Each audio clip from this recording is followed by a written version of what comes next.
So in the atheist view, when human beings were ignorant, they would look at the world, and if you couldn't explain something, you would attribute it to God. Right? So look at ancient man coming out of a cave, and you see a bolt of lightning. Oh, I don't know where that came from. Maybe that's the lightning god. So in the view of atheism, when science comes along and explains things, then religion has to back off. God has to go, you might say, and find something else to do. Now, this notion of science advancing and Christianity retreating is based on some very key historical examples that support it. One of these examples is, hey, for many, many centuries, the Christians believed that the earth is flat. And then the scientists showed up with telescopes and instruments, and they showed, no, that the earth is really round. So the Christians were found to be wrong.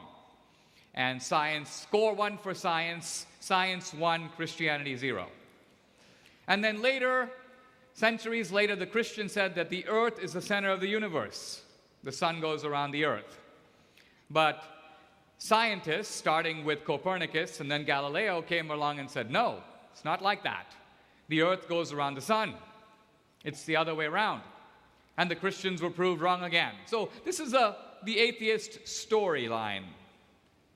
The problem with this storyline, it seems to me, is when you look at these actual examples, they turn out to be pretty shaky. For example, I was reading Dante's Divine Comedy a few years ago, and I noticed that Dante, who lived in the Middle Ages, writes about the spherical earth. So in Dante's world, the earth is round. Dante knew that the earth is round. He didn't believe in the flat earth. So educated Christians in the Middle Ages knew that the earth is round. Then I discovered that educated people at the time of Christ, basically 32 AD, knew that the earth is round. And then I was reading the ancient Greeks who lived 500 years before Christ. And they knew perfectly well that the earth is round. Why? Because actually, to figure out that the earth is round, you don't need a single telescope. What do you need? All you need is to see an eclipse. Here's the sun. Here's the earth. Here's the moon. You can see the shadow of the earth on the moon. Hey, fellas, it's round. So the point I'm trying to make is Aristotle knew that the earth is round. The idea of the flat earth is completely bogus. It's completely made up. So the atheist view that science is advancing rests on some pretty shaky examples. Now, we've talked about science in the past.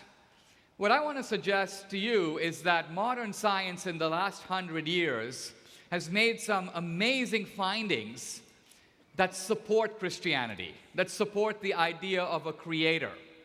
And I want to really focus on one of them. In the last 30 years, many of the world's leading scientists have asked a really interesting question about our universe. If you look at our universe, it operates by some very specific numerical values and laws. Here's one law. Here's my pen. I'm going to drop it. Boom.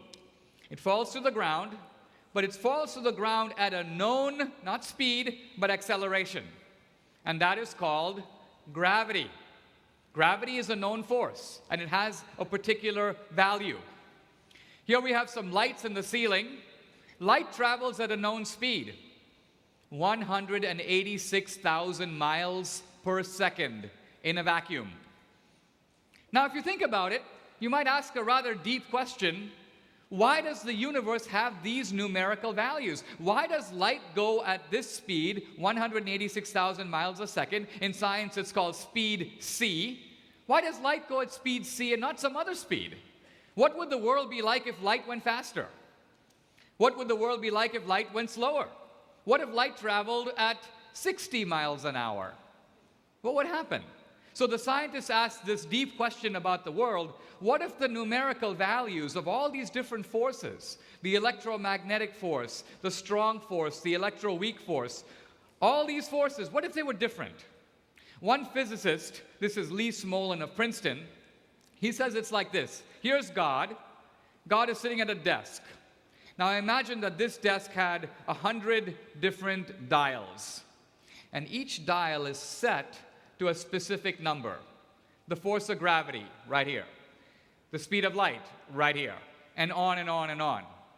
And the question is, if you sneak into the room and when God isn't looking, if you fool with one of the dials, what would happen?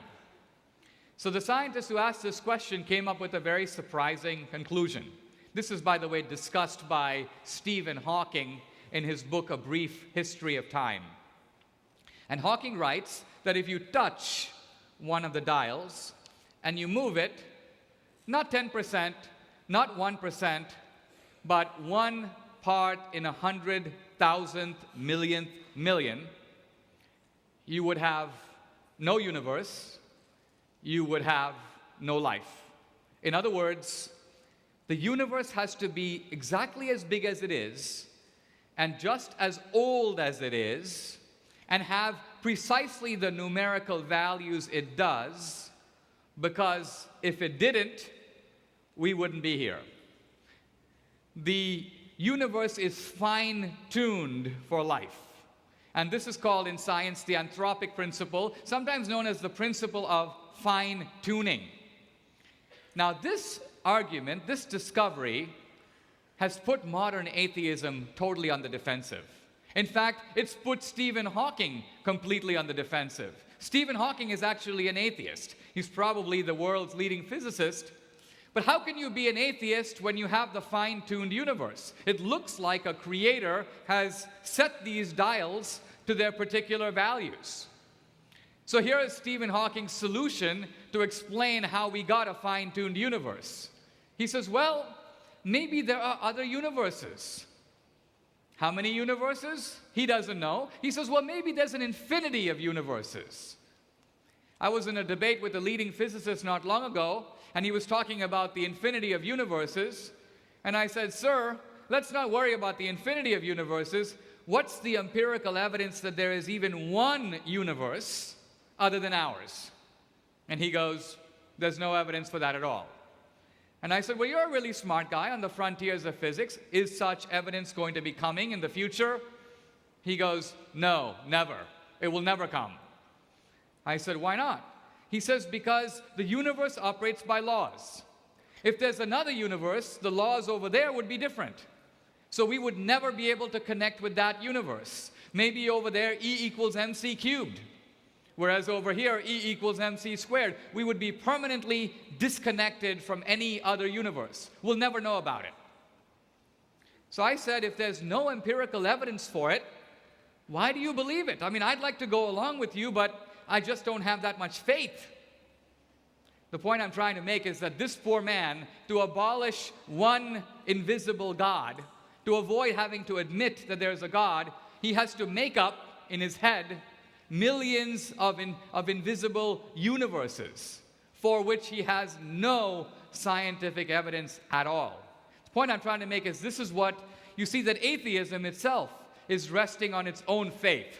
In this case, the faith of making up universes. So science, in other words, is not our enemy. As Christians, we should realize that the discoveries of modern knowledge are really good. We should welcome them. Why? Because we believe that God wrote 2 books. God wrote one book, we know about that, the Bible. We forget about God's other book. It's called creation. And in the Bible, we read that through creation, we can see the handiwork, the signature of God. So what to me is wonderful is that as a student, as a Christian, we can learn about God from both his books.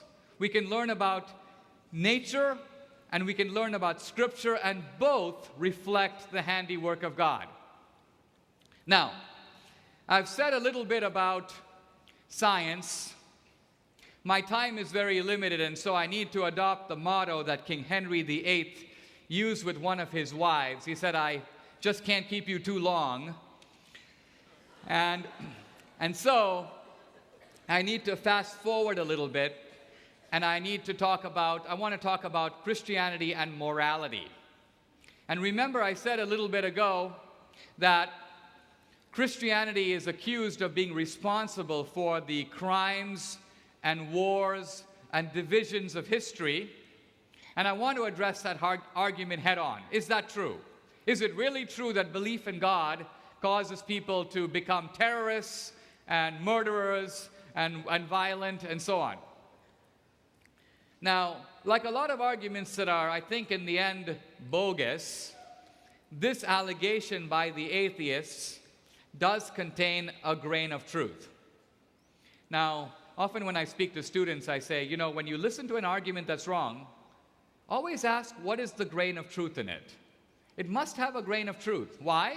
Because if it didn't have a grain of truth, no one would ever believe it. So, what is the grain of truth here?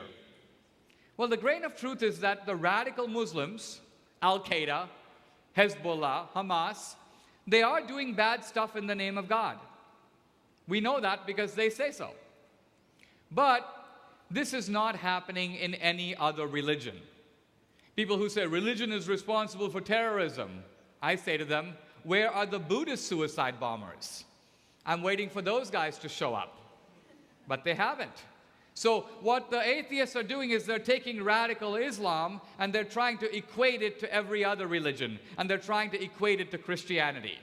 And that, I think, is a kind of intellectual sleight of hand, a kind of fraud.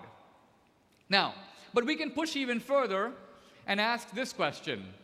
Is it true that the Israelis are fighting the Palestinians over God?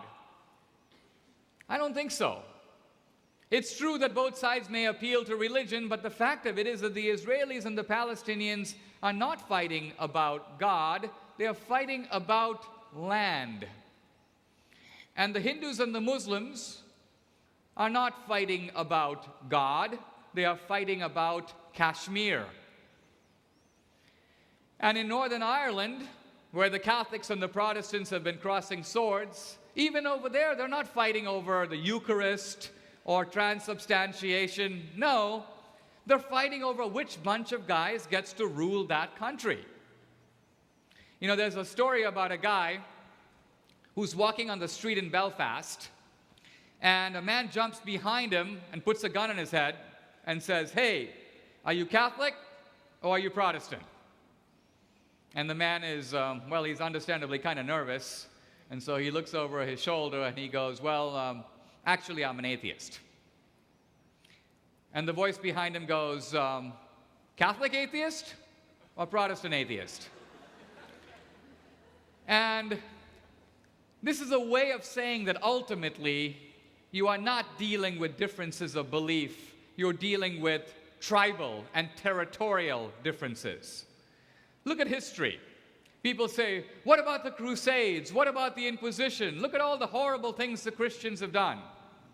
True, there have been some bad things done in the name of Christianity. But those bad things are usually ridiculously exaggerated. The Inquisition, we've heard a lot about it. It lasted for 4 centuries. The Spanish Inquisition was, in fact, the worst. How many people were killed in the Spanish Inquisition? Over 350 years, the number of people killed is approximately 2,000. 2,000 is a pretty good number, but you divide it by 350. I wasn't a math major, but, it works out to about 6 guys a year.